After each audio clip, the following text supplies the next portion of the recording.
স্বগণনা নিয়ে উত্তর দিনাজপুরে প্রশাসনিক প্রশিক্ষণ কর্মসূচি নিজেই প্রক্রিয়া সম্পন্ন করে দেখালেন জেলা শাসক।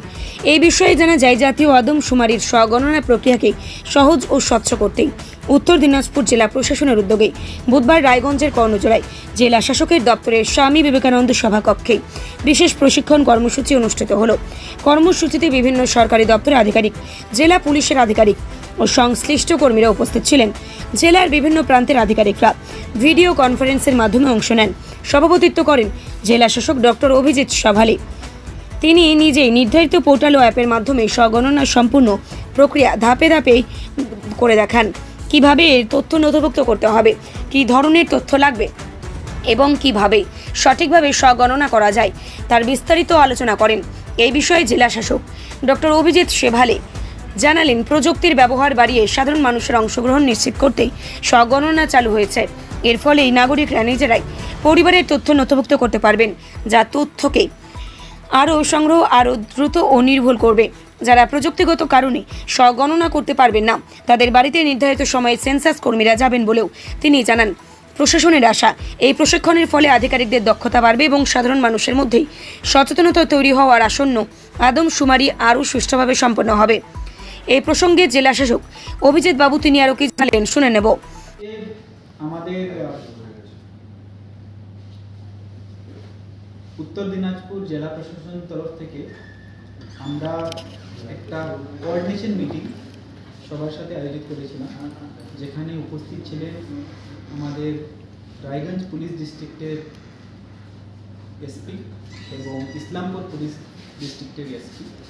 আমরা পুলিশের একটা ট্রেনিং করেছি, যেখানে আমরা বুঝিয়ে দিয়েছি কিভাবে সেন্সাসের কাজটা হবে, কিভাবে সেন্সাসের সেলফ ইনিমিনেশন হবে এবং কোন কোন গুরুত্বপূর্ণ জায়গাগুলো রয়েছে যেখানে একটু আমাদেরকে লক্ষ্য করতে হয় এবং কিভাবে এই সেলফ ইনিমিনেশন সেন্সাসের কাজটা হবে, এটা আমরা একটু ভালো করে ওদেরকে ট্রেনিং করিয়ে দিয়েছি।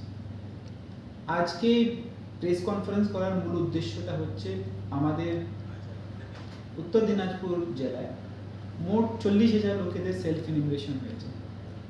এই ফিগারটা আমরা আরও বাড়াতে চাই এবং আমি অনেক আশাবাদী এই প্রেস কনফারেন্সের পরে আমাদের যে জেনজি জেনারেশন, তার সাথে সাথে আপনারা যা এই নিউজটা দেখতে পাচ্ছেন, তারা সবাই সেলফ ইনিমিনেশন করবে। একটা খুবই সহজ এবং গুরুত্বপূর্ণ প্রক্রিয়া, যেখানে আপনারা সেলফ ফ্যামিলিতে কজন আছে এবং যা তথ্যগুলো দিয়েছেন ঠিক সঠিক রয়েছে কি না, এগুলো সব ভেরিফাই করে ওরা একটা final submission of the self elimination করে। আপনাদের সবার কাছে আবেদন, আপনারা আসুন, সেলফ ইনিমিনেশন আমরা একটা সাফল্যপূর্ণভাবে আমরা এটা শেষ করতে পারি। ধন্যবাদ স্যার। একটা যে সমস্যা, যারা পড়াশোনা ইনফরমেশন ক্ষেত্রে প্রবলেম হচ্ছে, এটা রিয়াল ফ্যাক্ট, এই ব্যাপারে তাদের কীভাবে সহযোগিতা করছেন?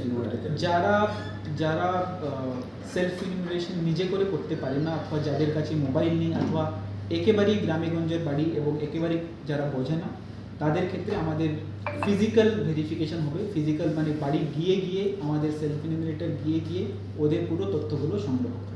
সেটা 16 অগস্ট থেকে সেটা শুরু হবে 16ই অগস্ট থেকে। সবার বাড়ি যাবে, মানে যিনি পেরেছেন তার বাড়িও, যিনি কজন আছেন 6,000 সেলফ ইনিমিনেটর কাজ করছে। এবং আজকে আমাদের পুলিশের সাথে একটা মিটিং ছিল, কোঅর্ডিনেশন মিটিং।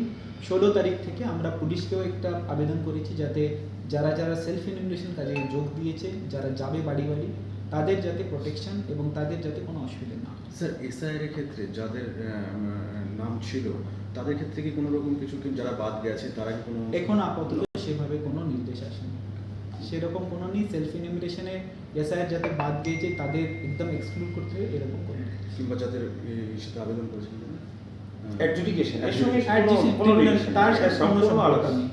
একেবারে একটা সেপারেট প্রক্রিয়া এবং সেখানে যদি আপনার নাম এসআইআর বাদ গিয়ে থাকে অথবা আপনার নাম ট্রাইব্যুনালে আপনি অ্যাপিল করে থাকেন, সেটা নিয়ে এই প্রক্রিয়ার কোনো সম্পর্ক নেই। তারা আবেদন করতে পারে, একেবারে করতে পারে, ওরা নিজে করে সেলফ ইনিমিনেশন করাতে পারছে।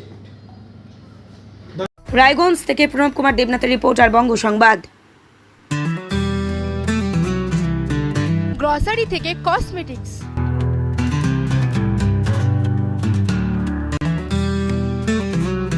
আপনার যে কোনো প্রয়োজনীয় জিনিস পেয়ে যাবেন একই ছাদের তলায়। আমাদের ঠিকানা LIC মোড়, রায়গঞ্জ, উত্তর দিনাজপুর।